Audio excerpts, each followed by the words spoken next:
자, 이번 주 탑3 이제 두 번째 키워드로 가겠습니다. 두 번째 키워드 한미 정상회담입니다. 어제 한미 관세 협상이 타결됐습니다. 전반적으로 이제 조기 대선 이후 급하게 출범한 새 정부였고 부족한 준비 기간 등을 고려할 때 이 정도면 선방했다는 게 이제 대체적 평가 같습니다.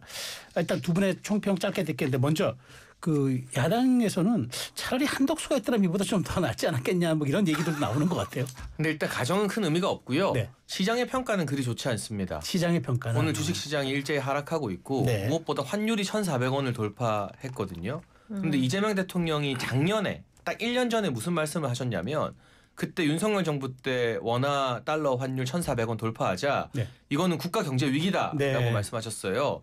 근데 윤 정부의 1,400원이나 이 정부의 1,400원이나 똑같은 1,400원이잖아요. 네. 결국 대미 관세 협상에서 우리가 최악은 피한 게 맞아요.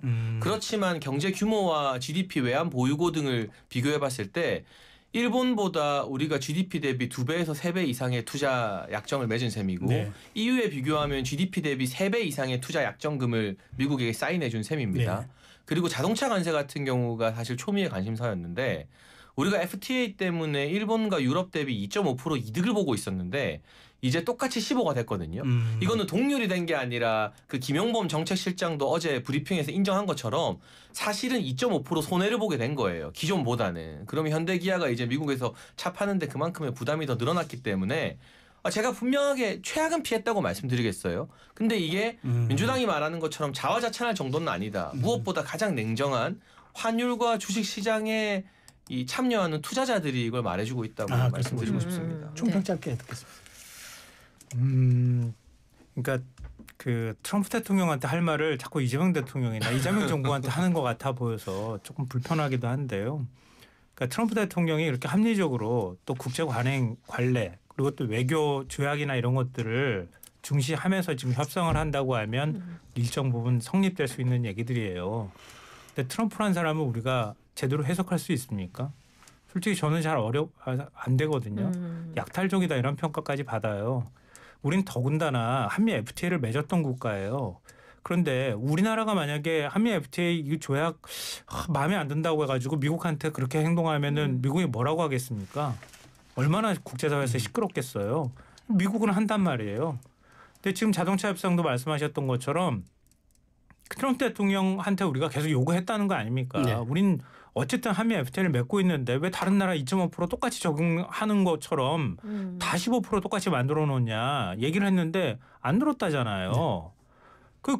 그럼에도 불구하고 우린 끊임없이 계속 거기에 대해서 요구를 하면서 그리고 우리가 투자하는 금액이나 이런 것까지도 오히려 손해보는 협상을 할 수밖에 없었던 거예요.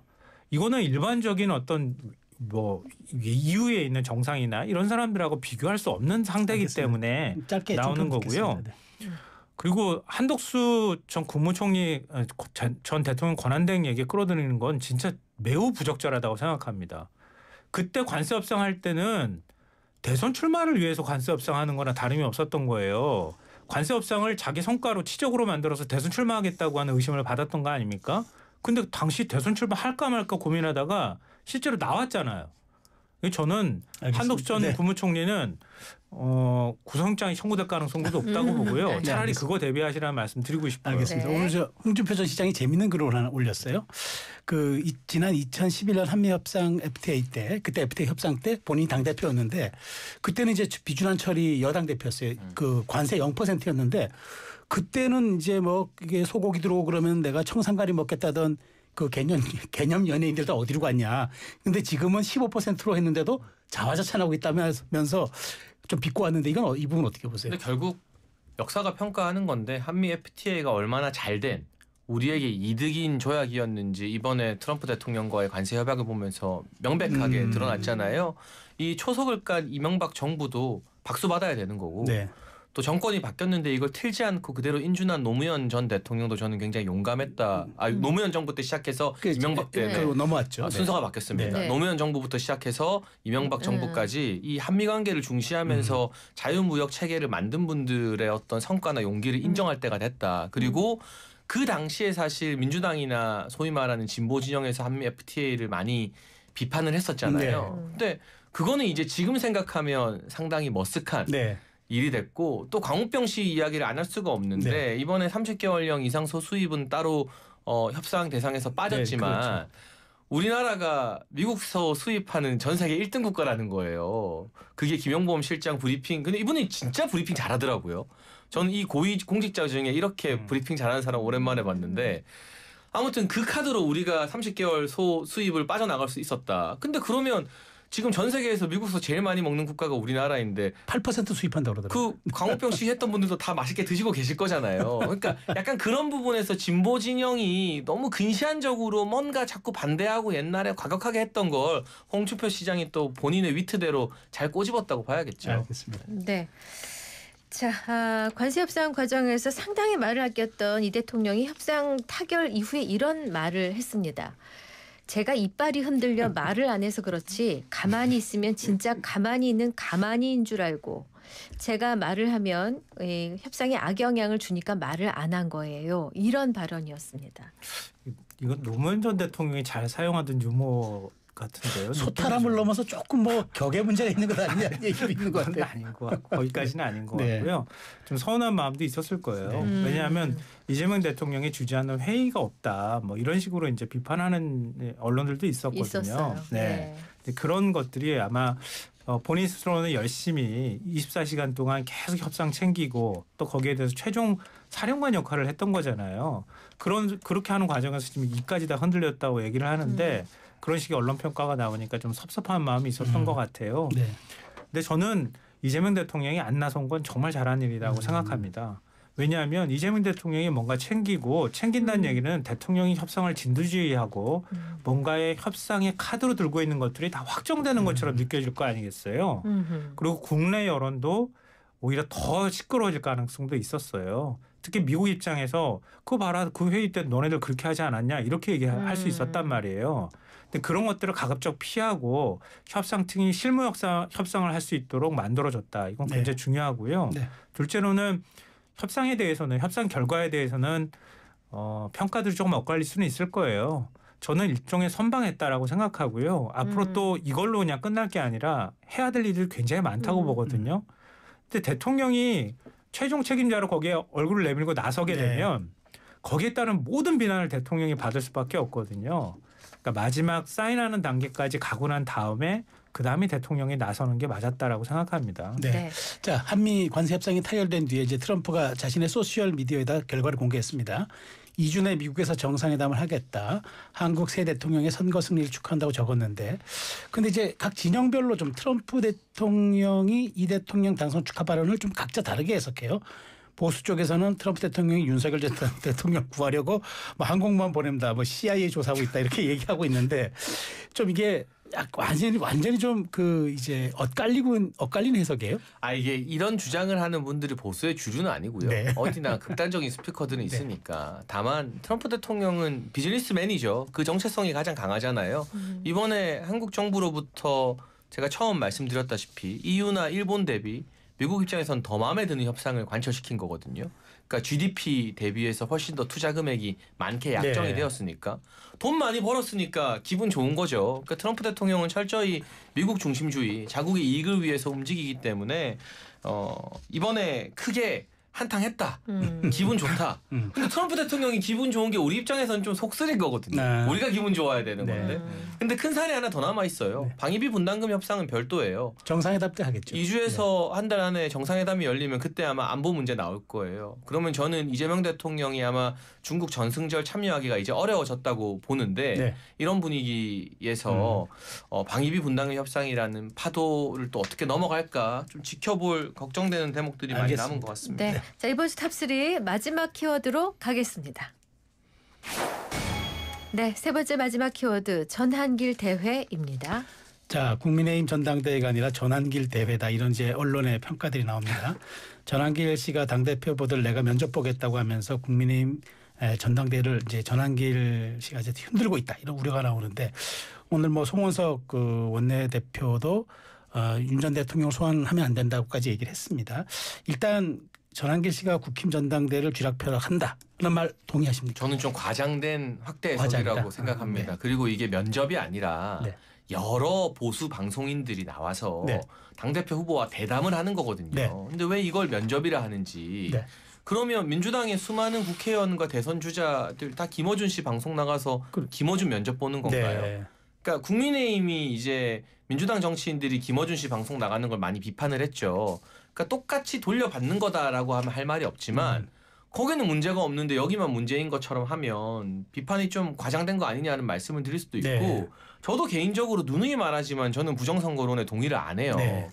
이 이야기 한다고 제가 보수 유튜브에서 욕도 많이 먹거든요. 장여찬은 부정선거 동의 안 한다고. 네. 근데 동의 안 해요. 그렇지만 생각이 다른 사람 아예 입틀막을 할 것인가 아니면 토론의 대상으로 인정하고 맞는 거 아닌 거 치열하게 토론할 것인가 저는 후자가 민주주의 방향에 좀 더 가깝다고 보고 김어준 씨 같은 경우도 아무래도 각 진영에서 차지하는 역할이 비슷하다 보니까 전한길 씨와 비교하게 되는데 원래 부정선거는 원조잖아요.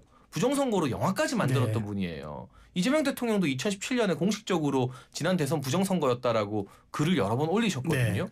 그분들 다 극자라고 우리가 공론장에서 쫓아냅니까? 아니잖아요. 그러니까 제가 전한길 씨를 지지한다는 게 아니라 네.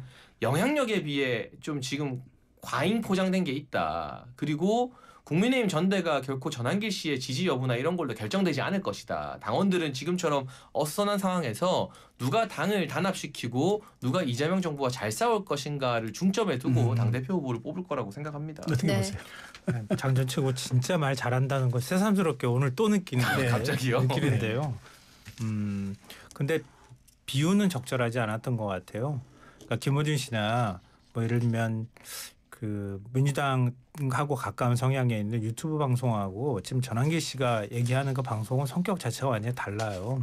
우리가 그런 얘기들 많이 했잖아요. 윤 전 대통령 계엄 선포하고 뭐 내란 문제에 관해서 굉장히 뭐 서로 간에 공방을 주고받을 때 우리 사회가 절대 용인할 수 없는 선이라는 게 있는 것이다. 그러니까 국헌을 물랑케 했는데 어떻게 그 부분에 대해서 찬반이 있을 수 있느냐 이런 논란들이 굉장히 많았거든요. 근데 전한길 씨나 지금 유튜브 방송들이 합동으로 뭐 이른바 이제 그 방송을 했던 거잖아요.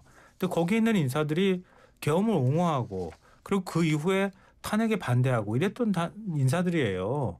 그럼 거길 가가지고 국민의힘이 제일 유력 당권 주자라고 할 수 있는 장동혁 의원이 그거 옹호하듯이 얘기를 해버리면 그럼 국민의힘이 뭐가 됩니까? 그리고 김문수 후보도 역시 또 그걸 또 옹호하더라고요. 그러니까 두 사람이 지금 제일 사실 지지를 많이 받고 있다고 얘기를 하는데 그렇게 해버리면 국민의힘은 어디로 가는 겁니까?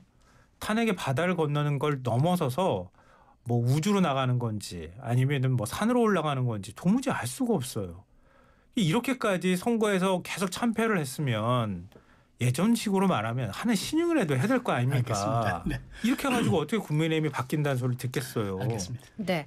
네, 전한길 씨 발언을 하나 더 소개를 하면은요. 우파 개딸 만들겠다. 한동훈 축출하겠다. 친한계는 민주당의 간첩이다. 이런 발언들을 쏟아내고 있어요. 네, 좀 과격하긴 하죠. 네. 그런데 한동훈 전 대표가 친윤 떨거지들 다 내보내겠다 하는 것도 과격한 개파성 발언이긴 하잖아요. 마찬가지다. 그러니까 지금 보수가 지리멸렬한 상황에서 노선 투쟁이 치열하게 벌어지고 있는 단계다. 그러니까 네. 과거에 문재인 정부 말기에 이낙연 전 총리와 이재명 현 대통령 사이에 어떤 당내 개파 갈등 노선 투쟁 그때는 꽤 치열했거든요. 네. 지금은 이재명 대통령 중심으로 정리가 됐지만 그 대선 경선 장난 아니었잖아요. 그럼요. 그때 막 대장동 나오고 막 하면서 맞아요. 예. 3차 경선에서는 결과 뒤집히기도 했었고. 그러니까 지금 보수도 어려울 때 어떤 식으로 누구 노선 위주로 정리를 할 것인가에 대한 노선 투쟁이 치열해지는 가운데 여러 가지 과격한 발언도 나오는데 중요한 건 전한길 씨는 외곽의 스피커이지 당내에서 주요 당직자나 출마자가 아니기 때문에 뭐 김문수 후보 같은 경우는 전한길 씨를 극우라고 하는 데는 동의하지 않지만 그 이야기 듣지 않고 출마 자격도 없는데 너무 신경 쓸 필요가 없다라고 또 선을 긋고 있거든요.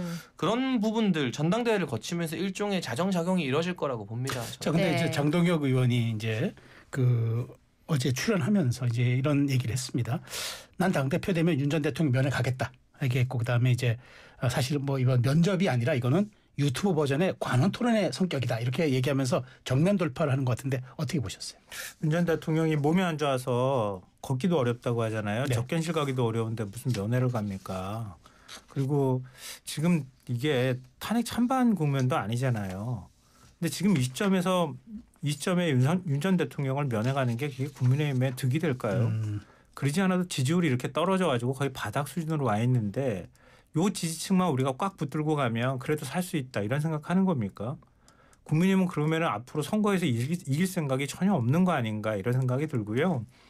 이 전환기 씨는 이렇게 생각하면 어떨까 싶어요. 전환기 씨 아니면 국민의힘이 죽습니까? 제가 물어보고 싶어요. 전환기 씨가 꼭 들어가가지고 그렇게 해야 됩니까? 근데 아니어도 되는 상황을 왜 이렇게 만듭니까? 그러니까 결국 정치는 중도에 소구하는 방향으로 갈 수밖에 없다고 하잖아요. 그러면 보수 진영에서도 외면하고 보수 진영에서 상당수가 지금 지지가 떨어진 거 아닙니까? 그리고 중도 지향도 할 뜻도 없고 하지도 못하는 이런 상황들을 자꾸 만들어내게 되면 국민의힘은 더 고립될 것이다. 이번 전당대회는 하나만한 전당대회가 될 거라고 봅니다. 그런데 뭐 우리 시간 얼마 남지 않았으니까 좀 예측 좀 해보려고요. 장 전 최고는 잘 맞추니까. 네. 자, 그 장동혁입니까, 김문수입니까, 아니면 다른 후보입니까? 뭐 현재로서는 김문수 후보가 여전히 우세한데요. 네. 장동혁 돌풍이 심상치 않고요. 아 그래요? 네. 만약에 결선 가면 모른다. 근데 결선 안 가면 김문수 후보가 1위 자리를 유지할 확률이 높다고 봐요. 그런데 이 장동혁 돌풍이 결선까지 끌고 갈 수 있느냐 없느냐 관건이라고 생각합니다. 결선 이명은 그러면?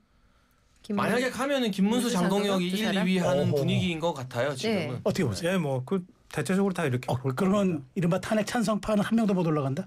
그러니까 일단 4명 안에 먼저 들어가야 되잖아요. 네. 4명 들어가가지고 뭔가 이렇게 서로 간에 경쟁 구도가 만들어질 만큼이 되어야 하는데 안철수 의원의 경우엔 지난번에 혁신위 때문에 많이 아마 점수가 깎였을 거예요. 그러니까 올라가면 2명일 가능성이 더 높다고 보는 거죠. 그렇군요. 자, 이번 주 탑3 지금까지 김성완 시사평론가, 장예찬 전 국민의힘 최고위원과 함께했습니다. 감사합니다. 잘 들었습니다. 감사합니다.